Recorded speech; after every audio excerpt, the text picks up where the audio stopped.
Well, hello folks, welcome back to the shop. Today's video is a little review of this Milwaukee M12 rotary tool. We'll start out by turning this thing on. There are power switches right in the middle of the unit, and I can control the RPM with this rotary knob here. The RPM goes between 5,000 and 32,000 RPM. This also has a battery gauge, which is those red LEDs there. It tells you how much battery you have left.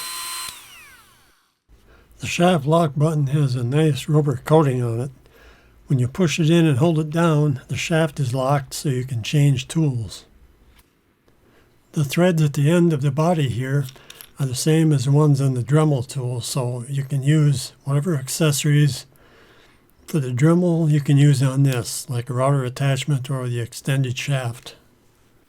And of course, any of the M12 batteries Milwaukee makes, from the cheap ones to the expensive ones, will work just fine with this tool.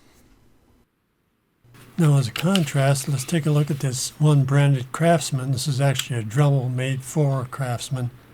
Got this one about 20 years ago. They're virtually identical, except for one has got the cord and one is battery operated. So the collets and everything will fit, whatever will fit the Dremel will fit the Milwaukee.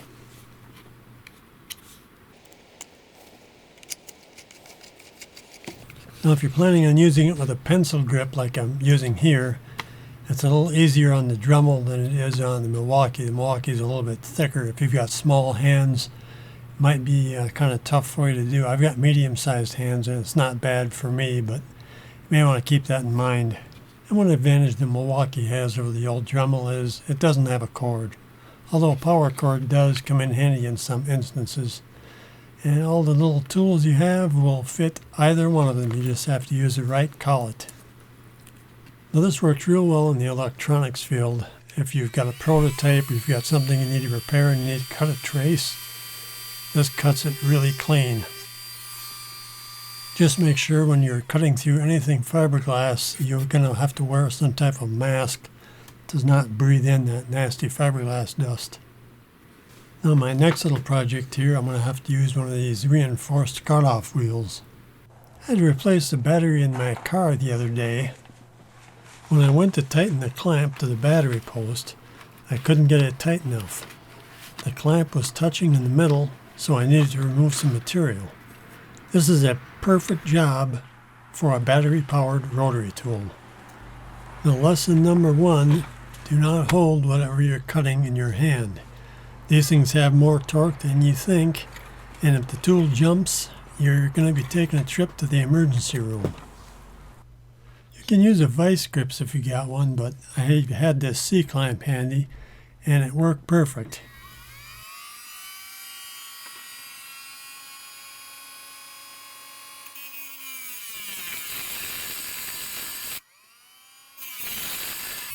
You can see I'm taking relatively light cuts. You don't want to push too hard.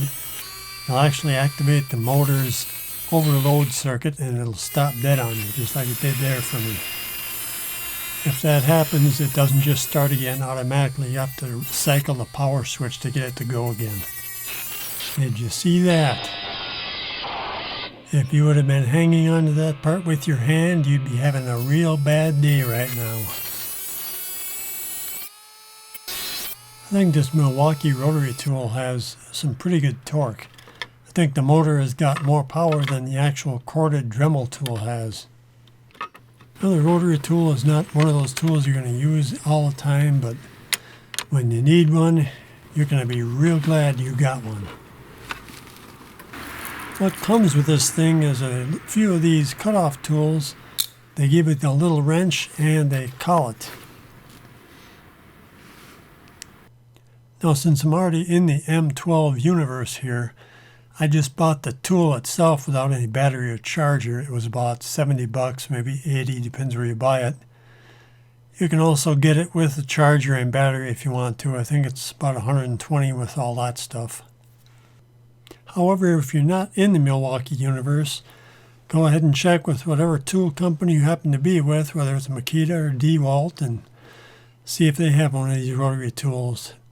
Bottom line is, You're not going to use one of these every day, but it's real nice when you need it.